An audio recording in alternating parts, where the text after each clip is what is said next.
میں کچھ دن پہلے ایک جگہ تعزیت، اور ڈرتا ڈرتا گیا تعزیت کرنے. پرانے جاننے والے تھے، دوستوں کا رشتہ تھا، تو میں ایک ہی بیٹا تھا، تو وہ مجھے پتا چلا کہ ٹرین ایکسیڈنٹ میں انتقال کر گیا. تو میں ڈرتے ڈرتے گیا کیونکہ معاملہ مشکوک تھا. اور جب میں تعزیت کے لیے اندر پہنچا تو ہمارے جو انکل تھے، جن کا میرے دوست تھے، وہ ان کے کچھ عزیز کہنے لگا کہ حضرت جی آپ کے ساتھ والے باہر جا سکتے ہیں؟ تو میں نے کہا چلے جاتے ہیں.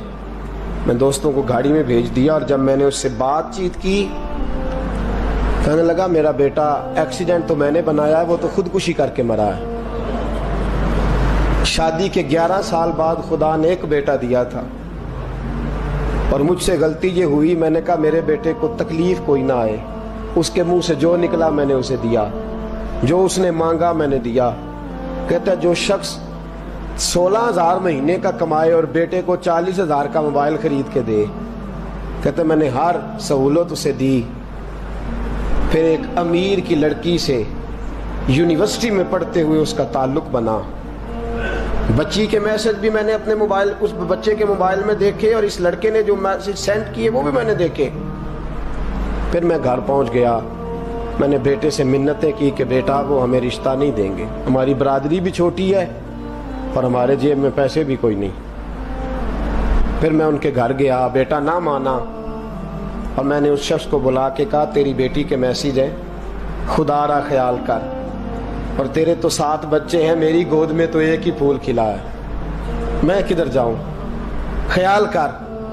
اس نے کہا دوبارہ تو نے نام لیا تو ایسے کیس میں باپ بیٹے کو پھنساؤں گا کہ ساری زندگی نکل نہیں سکو گے.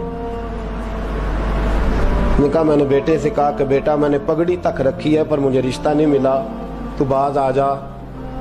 کہنے لگا 3 راتیں میرا بیٹا سویا نہیں، اور مجھے کہنے لگا حضرت جی وہ 4تھی رات سویا ہے تو دوبارہ اٹھا نہیں.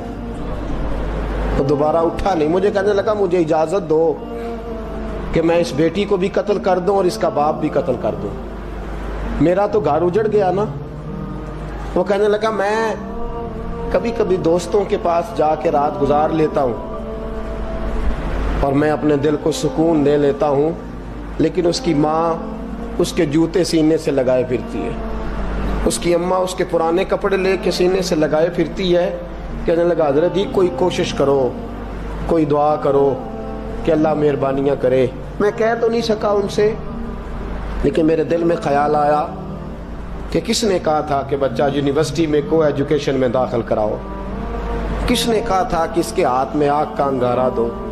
میرے دوست آپ تیز آنچ، تیز آگ جلا کے اس کے قریب مکھن رکھو، اور پھر مکھن سے کہو کہ ڈلنا نہ، پھر مکھن سے کہو کہ پگھلنا نہ. بھئی تیز آگ قریب جلا دی اور تو کہتا ہے پگھلنا، یہ کیسا ممکن ہے؟ ہو سکتا ہے؟ بولیے نا، ہو سکتا ہے؟ لڑکا اور لڑکی کٹھے کالج میں پڑھیں، ایک کمرے میں رہیں، ایک چھت کے نیچے رہیں، ایک دوسرے کو دیکھیں، نام جانیں، فون نمبر پاس ہوں، اور پھر کہنا کہ تم عشق کا چکر نہ لڑانا، کیسے ممکن ہے؟ اور بڑے سیانے بندے کہتے ہیں حضرت صاحب اعتماد ہونا چاہیے اولاد پہ. میرے نبی پاک کو اپنی بیویوں پہ اعتماد نہیں؟ عبداللہ ابن مکتوم نابینے سے ابھی آئے ہیں تو حضور نے فرمایا پردہ کر لو. حضور کو اعتماد نہیں؟ مصطفیٰ سے پاک گھر کسی کا ہو سکتا ہے؟ فرمایا پردہ کر لو، نقاب ڈالو. سونے وہ تو نابینا ہے، فرمایا تمہیں تو نظر آتا ہے نا، ڈالو نقاب. یہ اعتماد ہونا چاہیے. یہ کیسا اعتماد ہے کہ تو تیز آگ جلائے اور مکھن قریب رکھ کے اعتماد کر؟ یہ کیسا اعتماد ہے؟ ایک حدیث سنانے لگا ہوں، زندگی بھر بھولنا نہ، دل کی تختی پہ لکھنا یہ روایت. توجہ ہے آپ کی؟ جاگ رہے ہیں؟ بار والوں کو میری بات کی سمجھ آ رہی ہے؟ حدیث سنانے لگا ہوں، ابن حجر اسقلانی حدیث لائے ہیں. رسول پاک صلی اللہ علیہ وسلم نے فرمایا جہاں مرد اور عورت اکیلے ہوں وہاں تیسرا شیطان ہوتا ہے. یہ تو پہلے بھی سنے ہوں گے نا اتنے لفظ. اس سے آگے ہیں ابن حجر حدیث کے لفظ لائے. یا رسول اللہ صلی اللہ تعالی علیہ وسلم، مرد اور عورت اکیلے ہوں تو تیسرا شیطان ہوتا ہے؟ حضور نے فرمایا ہاں. عرض کی حضور اگرچہ وہ نیک ہو.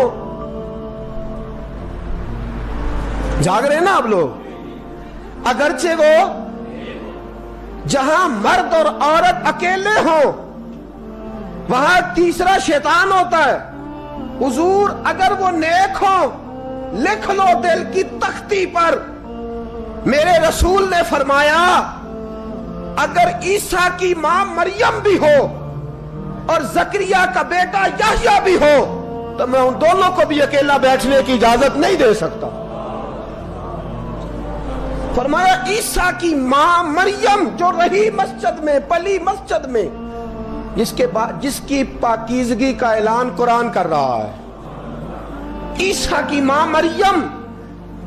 اور فرمایا یحییٰ صرف نبی نہیں، نبی کے بیٹے بھی ہیں. زکریا بن یحییٰ. فرمایا اگر یہ دونوں بھی ہوں، ایک نبی ہو اور ایک ولی ہو، مریم اور یحییٰ بھی ہو، مریم اور زکریا بھی ہو، فرمایا میں ان کو بھی اکیلے بیٹھنے کی اجازت ہے. تو کس نیکی اور پرہیزگاری کی بات کرتا ہے؟ تو کیسا پیر ہے اس کے پاس تنہائی میں بیٹھ کے بی بی اپنا دکھڑا سنا رہی ہے؟ تو کیسا مفتی ہے؟ اٹھا کے لے جا طریقتیں شریعتیں اور جا کے سنبھال لے اپنے جبہ اور دستار میں. وہ کوئی جبہ اور دستار نہیں، وہ گند ہے. اس لیے کہ جو نبی مریم سلام اللہ علیہا کو نبی کے پاس بیٹھنے کی اجازت نہیں دے رہے، وہ پیر کس بات کی مولی ہے جو بیبیوں کو بغیر پردے کے سامنے بٹھاتا ہے اور تنہا بی بی کہتی ہے میرا دکھ سن لے؟ کس نے اجازت دی ہے؟ اور پھر کہنا تماشا لگ گیا، سٹنڈ لگ گیا. یہ شریعت بیان کر رہا ہوں، رسول اللہ کا فرمان بیان کر رہا ہوں، اور اس سے آگے ہمیں کسی دلیل کی ضرورت بالکل نہیں ہے. پتہ نہیں باپ کو کہ میرا بیٹا کیا کر رہا ہے.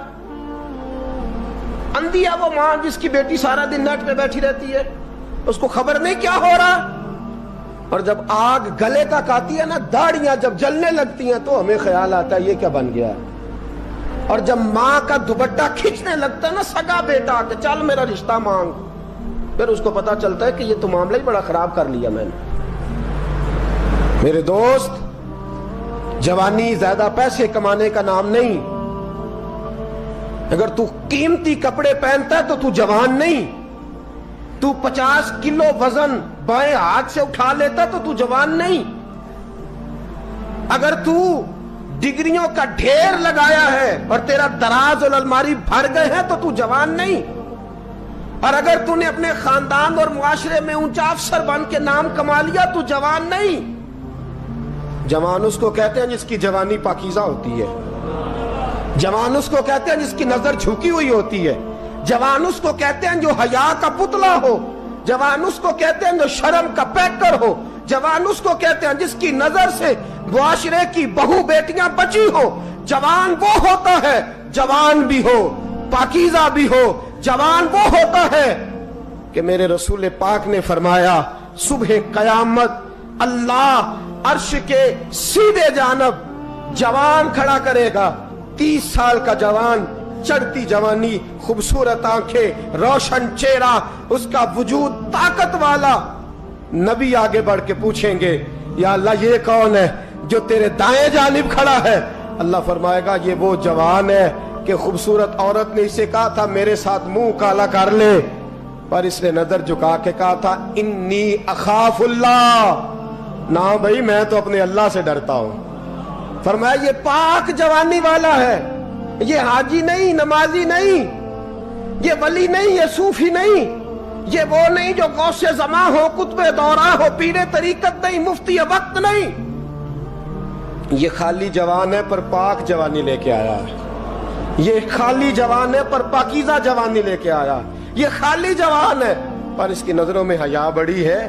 یہ پاک، یہ کیا تماشا لگ گیا عشق کا چکر. اور آج جتنی مصیبتیں کھڑی ہوئی ہیں اس عشق مجازی کے روگ نے کھڑی کر دی ہیں ہر جوان.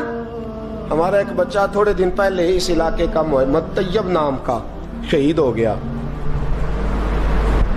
وہ ایک کونے میں رہنے والا، ایک محلے میں ایک چھوٹے سے کونے میں رہنے والا بچہ تھا نا. میرے ساتھ دوست موجود ہیں. صبح سے لے کر ساری رات میں افسوس کرتا رہا میں جنازے میں کیوں نہیں گیا، میں جنازے میں کیوں نہیں گیا. وہ بچہ پاک فوج کا وہ شہادت اختیار کر گیا تو فخر سے سر بلند کر گیا اپنا. لیکن جو بی بی کے لیے ساری رات روتے رہتے ہیں وہ شہید ہو سکیں گے؟